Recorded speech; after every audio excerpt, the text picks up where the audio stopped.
Break के बाद स्वागत है आप सभी का। राजस्थान कर्मचारी चयन बोर्ड की समान पात्रता परीक्षा आज और कल 2 पारियों में एग्जाम है। नकल रोकने के लिए गाइडलाइन की सख्त पालना। कड़ाके की सर्दी के बीच परीक्षा देने पहुंचे अभ्यर्थी। 11 लाख से ज्यादा अभ्यर्थी परीक्षा में हिस्सा ले रहे हैं। 10 जिलों में सीईटी परीक्षा का आयोजन किया जा रहा है। सुरक्षा के कड़े इंतजाम, चेकिंग की जा रही है। उसके बाद ही परीक्षार्थियों को अंदर भेजा गया। 2 पारियों में आज और कल परीक्षा। 10 जिलों में सीईटी परीक्षा का आयोजन हो रहा है। कड़ाके की सर्दी है, लेकिन बावजूद इसके एग्जाम देने के लिए परीक्षार्थी दूर दूर से पहुंचे। 2 दिन 2 पारियों में एग्जाम है। नकल रोकने के लिए खास इंतजाम किए गए हैं। सीईटी में 11 लाख से ज्यादा अभ्यर्थी हैं। कर्मचारी चयन बोर्ड की समान पात्रता परीक्षा का आयोजन किया जा रहा है। 10 जिलों में सीईटी परीक्षा का आयोजन है। तो देखिए, 2 दिन परीक्षा आज और कल, 2 पारियों में एग्जाम है। भंवर एस चारण कोटा से सीधे हमारे साथ जुड़ गए हैं, उनका रुख करते हैं। भंवर, सीईटी की परीक्षा का आयोजन किया जा रहा है और ऐसे में नकल विहीन परीक्षा हो, इसके लिए कैसे इंतजाम देख पा रहे हैं?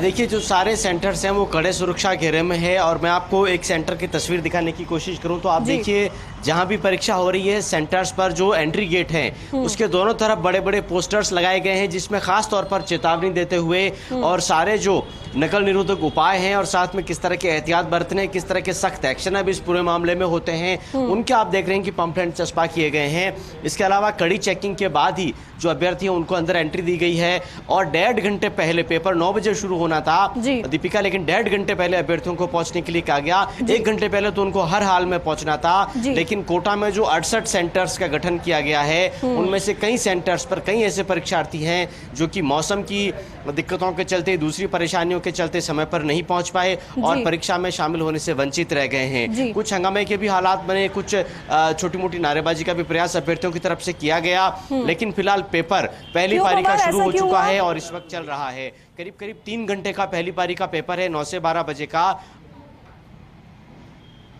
देखिए, यहाँ इंतजाम वैसे अभ्यर्थियों के रहने के, रुकने के, खाने पीने के किए गए हैं। देखिए, कुछ और अभ्यर्थी हैं जो सेंटर्स पर पहुंच रहे हैं, क्वेरीज कर रहे हैं इस वक्त भी, लेकिन ये शायद दूसरी पारी के पेपर के अभ्यर्थी हैं। देखिए, हुआ ये कि रोडवेज ने भी कोटा डिपो के लिए 10 बसें लगाई। 22,719 परीक्षार्थी पहली पारी के लिए कोटा में रजिस्टर्ड हैं। इसके लिए जैसा मैंने बताया आपको 68 एग्जाम सेंटर्स का गठन किया गया है। तो अभ्यर्थियों को सेंटर्स तक पहुंचने के लिए, अपने निवास स्थान से लेकर सेंटर तक पहुंचने के लिए रोडवेज में सारी यात्रा मुफ्त थी। इसके अलावा सेंटर वाला जो जिला है, जो शहर है, वहां पहुंचने के बाद उनके रुकने के भी इंतजाम थे, लेकिन कई ऐसे अभ्यर्थी थे जो कि रात में देर सवेर पहुंचे और ऐसी प्रचंड ठंड के अंदर उनको रुकने का कोई इंतजाम नहीं मिला, उनको बेहद परेशान होना पड़ा।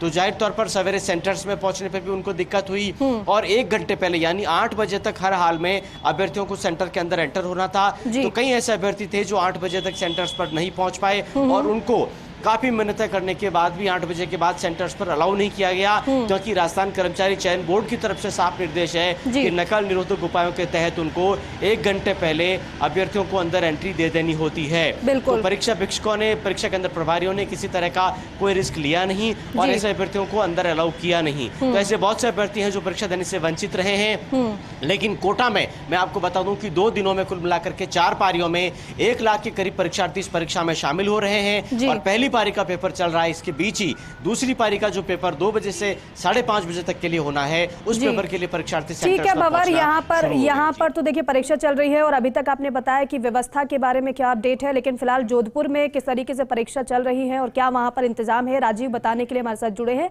राजीव, जैसा कि भंवर बता रहे हैं कि वहां पर जो छात्र, जो अभ्यर्थी जो लेट आए हैं उनको परीक्षा में एंट्री नहीं मिली है, लेकिन जोधपुर की बात करते हैं तो वहां पर कितने सेंटर बनाए गए हैं और कैसी व्यवस्था नजर आ रही है? क्या वहां पर भी यही आलम देखने को मिला है?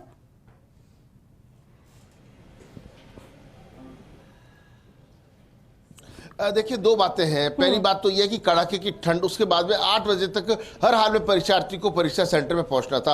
ऐसे में कुछ लेट भी हो गए तो कई कहासुनी भी हुई है, कई हंगामे के भी समाचार है। एसोसिएट की बात करें तो उम्मीद कन्या स्कूल में कुछ अभ्यर्थियों को काफी परेशानी का सामना करना पड़ा और जोधपुर में भास्कर बिश्नोई जो है इसके अधिकारी हैं जो उसको मॉनिटर कर रहे हैं। 103 सेंटर जोधपुर बनाए गए, 21,800 के करीब जो परीक्षार्थी पहली पारी में परीक्षा देने पहुंचे, जबकि 9,700 समथिंग परीक्षार्थी उपस्थित रहे हैं। 69% अभी तक की उपस्थिति सामने आई है। उसके बाद कलेक्टर हिमांशु गुप्ता इसको मॉनिटर कर रहे हैं। देखिए, सरकार के लिए एक बड़ी चुनौती भी है और कर्मचारी चयन आयोग के लिए भी कि किसी भी तरीके से परीक्षा पारदर्शी हो।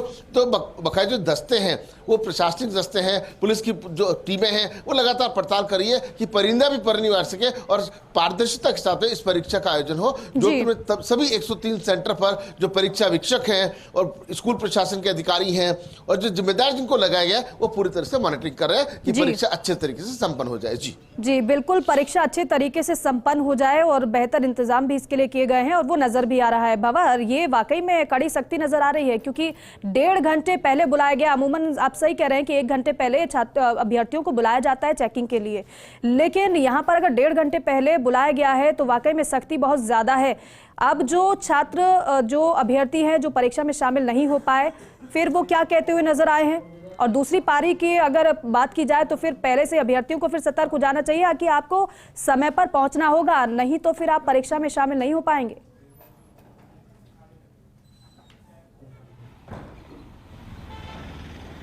देखिए, और इसकी बानगी मैं आपको दिखाने की कोशिश करूं तो आप देखिए कि 2 बजे जो पेपर शुरू होना है, इसके लिए आप देख रहे हैं कि अभ्यर्थी अभी से पहुंचना शुरू हो गए हैं और जो सेंटर्स हैं, उन सेंटर्स की तलाश करके, उन सेंटर्स के बारे में जानकारी करके और वहां पहले से ही सारी जो औपचारिकताएं हैं उनकी पूर्ति करने की कोशिश कर रहे हैं। एक अभ्यर्थी शायद यहाँ खड़े, इनसे बात कराएंगे। क्या नाम है आपका? जगदीश पटेल। कहाँ से आए पटेल जी? उदयपुर से। तो आपका दूसरी पारी का पेपर होगा, तो काफ़ी पहले नहीं आ गए? जी, वो तो सुबह में ट्रेन से आए, सीकर से आ रहा हूँ। तो पटेल जी, ट्रेन से आए तो यहाँ रहने, रुकने, खाने पीने के कोई इंतजाम मिले? ठंड बहुत है। ठंड तो बहुत है, खाने की व्यवस्था नहीं, वो तो अपने स्तर पर जो भी है दुकानों से खाना। और कोई रहने रुकने के लिए कोई जगह, कोई शेल्टर होम वगैरह, कहीं आश्रय स्थल? अभी तक तो कहीं नहीं मिला। देखिए, मैं जो बात कह रहा था, अभ्यर्थी भी यही कह रहे हैं, इस बार इंतजाम थोड़े लचर रहे हैं प्रशासन की तरफ से, उस तरह के इंतजाम नहीं मिल पाए जबकि ठंड का मौसम है। ये भी शायद कैंडिडेट ही लग रहे हैं। कौन सी पारी का पेपर है आपका? सेकंड पारी का। तो सेकंड पारी तो अभी 2 बजे शुरू होनी है। हाँ, बहुत पहले पहुंच गए? वो सेंटर ढूंढने के लिए जल्दी आना पड़ा ना, इसलिए जल्दी आए। कहाँ से आए आप? क्या नाम आपका? झालावाड़ से आए, मान सिंह लोधा। मान सिंह जी, ऐसे कुछ आपको साथी मिले क्या जो पहली पारी में परीक्षा नहीं दे पाए हों, लेट लतीफ हुए हों? नहीं, ऐसे तो कोई नहीं मिले अभी तो। फिलहाल मैं भी बस से अभी उतरा हूँ, पर अभी मैं डायरेक्ट यहीं आ गया। बहुत सी राजस्थान में परीक्षाएं जिनकी पेपर आउट हो गए, परीक्षाएं रद्द हो गई। जब आप ये परीक्षा देने आ रहे हैं तो मन में क्या कुछ चल रहा है? मन में तो यही चल रहा है कि ऐसा फिर दोबारा ना हो। बच्चों को तकलीफ होती है बार बार आने जाने में, तो ऐसे पेपर आउट नहीं होना चाहिए, अच्छे तरीके से पेपर होना चाहिए। ये सीईटी की तैयारी कितने समय से कर रहे हैं? सेल्फ कर रहे हैं, कोचिंग कर रहे हैं? सेल्फ कर रहा हूँ मैं, कोचिंग अभी तक की नहीं मैंने, और मैं चाहता हूँ कि मेरा भी नंबर आ जाए इसमें ताकि मैं एग्ज़ाम दे सकूँ।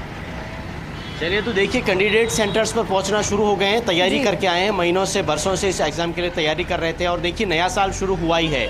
साल 2023 के पहले ही हफ्ते में, पहले ही महीने में इस तरह की एक सीईटी जैसी बड़ी परीक्षा हो रही है जिसमें 11 लाख के करीब परीक्षार्थी पूरे प्रदेश से शामिल हो रहे हैं। तो परीक्षार्थियों के लिए बड़ा दिन है, परीक्षार्थियों का बड़ा मेला है और इसीलिए जो आयोजन है वो भी ऐसा लग रहा है जैसे कम पड़ते नजर आ रहे हैं। ठंड के मौसम में कई अभ्यर्थियों को परेशान होना पड़ा है, लेकिन जो भी औपचारिकताएं हैं कर्मचारी चयन बोर्ड की तरफ से जारी दिशा निर्देशों की अनुपालना में, उनको फॉलो करना सेंटर्स की भी मजबूरी है और इसीलिए अभ्यर्थियों को 1 घंटे पहले हर हाल में रिपोर्ट करना। और आप देख रहे हैं कि अभ्यर्थी कई घंटों पहले सेंटर्स पे पहुंच के रिपोर्ट करते नजर आ रहे हैं। बिल्कुल भंवर, कई घंटे पहले ही जो अभ्यर्थी हैं वो पहुंच चुके हैं। राजीव, वहां पर भी ऐसे देखने को मिल रहा है क्या? क्योंकि सख्ती तो इस बार बहुत ज्यादा है और होनी भी चाहिए, क्योंकि नकल विहीन परीक्षा कराना एक बड़ी चुनौती हो गया है इस समय। ऐसे में नकल विहीन परीक्षा हो, उसके लिए बेहतर इंतजाम तो किए गए हैं, लेकिन साथ ही साथ ये बताइए कि जैसा कि भंवर बता रहे हैं कि कोटा में तो क्योंकि दूसरी पारी की शुरुआत से पहले ही अभ्यर्थी अभी से पहुंच गए हैं, जबकि क्योंकि पहली पारी की परीक्षा चल रही है, वहां पर भी ऐसे ही नजर आ रहा है क्या?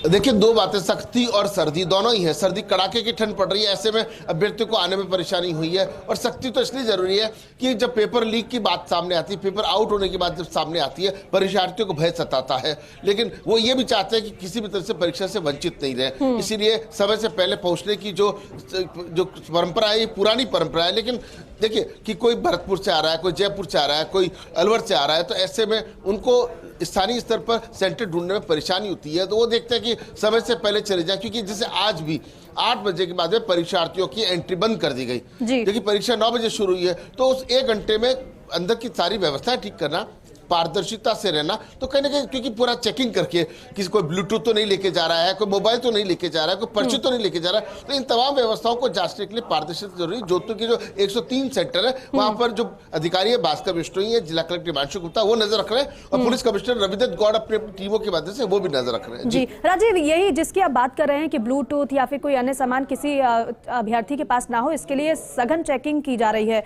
ऐसे में इंतजाम तो बेहतर है ही, लेकिन सर्दी की वजह से कहीं ना कहीं अभ्यर्थियों को पहुंचने में दिक्कत हो रही है, और ऐसा हमने देखा है, जैसा कि दोनों सहयोगी बता रहे हैं कि थोड़ा लेट पहुंचे, समय से लेट पहुंचे, और यही वजह रही उनको परीक्षा में एंट्री नहीं दी गई। इसलिए दूसरी पारी की जो परीक्षा होनी है उससे पहले ही आप पहुंच जाएं, जिससे कि आपकी चेकिंग भी हो जाए और आपको सही समय पर एंट्री भी मिल जाए। आप दोनों का बहुत शुक्रिया।